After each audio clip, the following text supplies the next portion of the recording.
और सत्य में सबसे पहले उस खबर का सत्य, जिसका सत्य जानना आपके लिए बल्कि पूरे देश के लिए सबसे ज्यादा जरूरी है, क्योंकि पुंछ में हुआ है आतंकी हमला। देश ने खोए हैं अपने 5 जवान। 5 जवानों की शहादत बेकार ना हो, इसीलिए सर्च ऑपरेशन लगातार जारी है। आतंकवादियों को तलाशने की कोशिश हो रही है। नेशनल इन्वेस्टिगेशन एजेंसी के लोग, वो टीम वहां पर पहुंच चुकी है, जो पूरी घटना की एक तरीके से इन्वेस्टिगेशन शुरू कर चुकी है। इसके अलावा डीजीपी ने भी एक हाई लेवल मीटिंग तलब की। लेकिन सबसे जरूरी सवाल यह कि पाकिस्तान समर्थित आतंकवादी संगठन अभी भी घाटी में सक्रिय है। कश्मीर के बाद अब उनका अगला टारगेट जम्मू है। दूसरी तरफ पॉलिटिकल यानी कि सियासी बयानबाजी भी लगातार जारी है। सवाल ये और सत्य इस बात का जानना जरूरी है कि क्या वाकई, जैसा कि राजनीतिक दल अपने अपने राग अलाप रहे हैं कि आतंकवाद को रोकने के लिए पाकिस्तान से डायलॉग जरूरी है, क्या वाकई यही सत्य है या फिर कुछ और? रिपोर्ट दिखाते हैं आपको।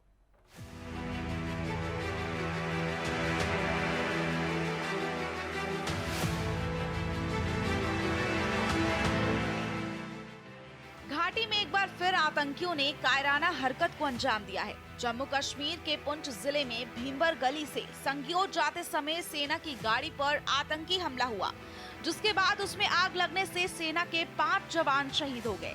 सेना के मुताबिक जम्मू कश्मीर में काउंटर टेररिस्ट ऑपरेशन के लिए तैनात की गई राष्ट्रीय राइफल्स यूनिट के जवानों को ले जा रहा ट्रक राजौरी सेक्टर से गुजर रहा था।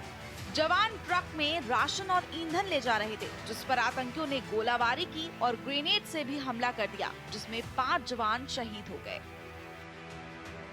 एक देश जो कि सत्यानाश की कगार पे है, इकोनॉमिक मेल्टडाउन, इंटरनल रिवोल्ट और सिविल वॉर की उसकी कगार है। इन्फ्लेशन इतनी बढ़ गई है, पैसा $3 बिलियन रह गया है फॉरेक्स रिजर्व में, और वो पंगा लेना चाहता है। तो मेरी तो सरकार से दरखास्त है कि हम जो सीज फायर दिया है पाकिस्तान को, पहले तो वो ख़त्म करें। ठीक है साहब, because that depends on good behaviour.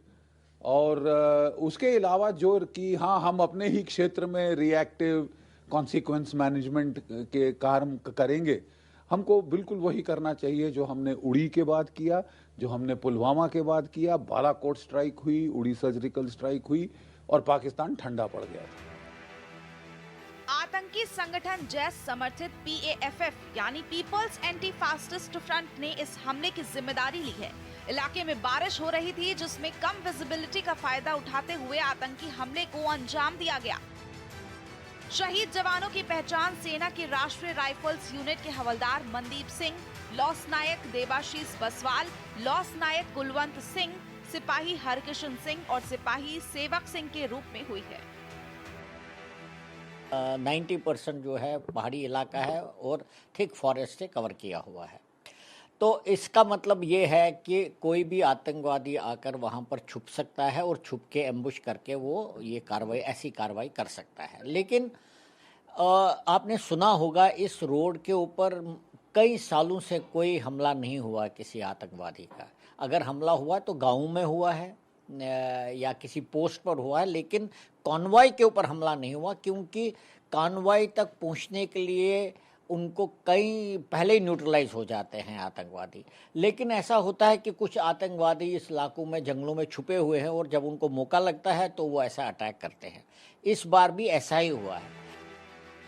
माना जा रहा है कि राष्ट्रीय राइफल्स यूनिट के जवानों को इसलिए निशाना बनाया गया क्योंकि घाटी में ऑपरेशन ऑल आउट की जिम्मेदारी इसी यूनिट के पास है। रक्षा मंत्री ने ट्वीट कर शहीदों के प्रति संवेदना व्यक्त की है।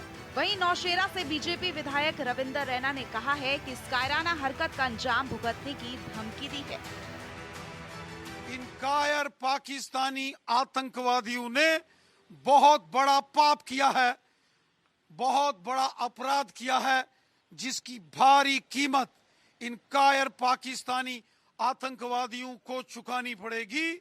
भारतीय सेना, जम्मू कश्मीर पुलिस ने इस सारे क्षेत्र की नाकाबंदी कर दी है और बहुत बड़े पैमाने पर सर्च ऑपरेशन सीमावर्ती जिला पुंछ के इन पर्वतीय जंगलों में शुरू किया गया है। सभी आतंकवादियों को उनके इस गुनाह की भारी कीमत चुकानी पड़ेगी। जमीन के पाताल से भी निकालकर इन आतंकवादियों को मौत के घाट उतारेंगे। पुलवामा हमले के बाद सेना की किसी गाड़ी पर यह सबसे बड़ा हमला है। जम्मू कश्मीर में आर्टिकल 370 हटाए जाने के बाद आतंकी हमलों में कमी दर्ज की गई। इसके बावजूद आतंकियों पर पूरी तरह से रोक नहीं लगाई जा सकी है। बीते 2 सालों में जम्मू कश्मीर में 4 बड़े आतंकी हमले हुए हैं। 11 अक्टूबर 2021 को पुंछ जिले के सुरंग कोट तहसील में हुए एक आतंकी हमले में भारतीय सेना के 5 जवानों की शहादत हुई। 16 अक्टूबर 2021 को पुंछ जिले में हुए आतंकी हमले में 4 जवान शहीद हुए थे। 11 अगस्त 2022 को राजौरी के परगल इलाके में आर्मी कैंप में हुए एक आतंकी हमले में 5 जवान शहीद हुए थे, जबकि इस हमले को अंजाम देने वाले दोनों हमलावर फियादीन को सुरक्षा बलों ने मार गिराया था।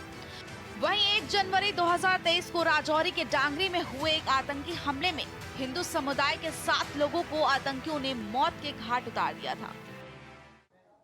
बॉर्डर के करीब है और कहीं ना कहीं तो सिक्योरिटी का मामला होगा। इनको वो सिक्योरिटी चेक करनी चाहिए थी। 5 जवान इस दुनिया से चले गए, गलती तो कहीं है, इसको देखना चाहिए।